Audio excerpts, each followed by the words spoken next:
Четврток, 3 април, кратки вести во 12 часот.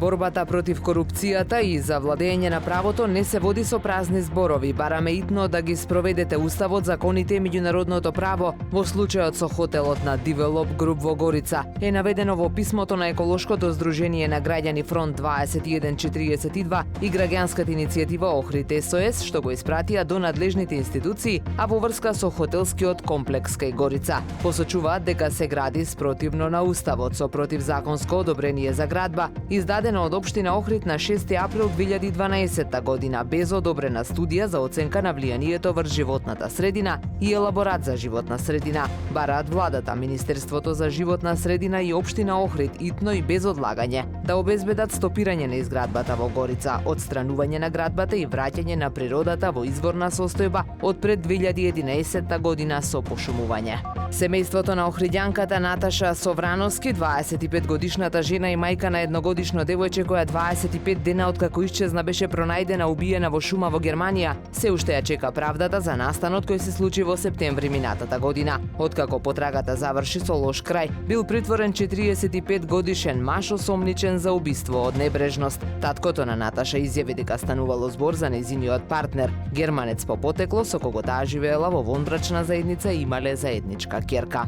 Екипи на локалните јавни предпријатија утрово го чистеа на собраниот окрек и друг вид отпад од езерото на потегот на Кеот пред хотелот Милениум. Нискиот водостој на езерото предизвика на овој дел да се насобере поголем талог, што последниот период предизвика и појава на непријатна миризба. Во акцијата конечно беше извадена и бовата која стоеше на овој потек неколку години.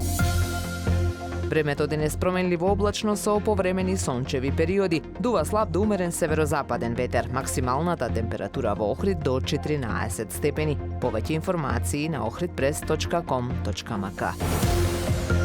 Уредник и водител на вестите Даниела Спасик. Технички реализатор Реджеп Селман.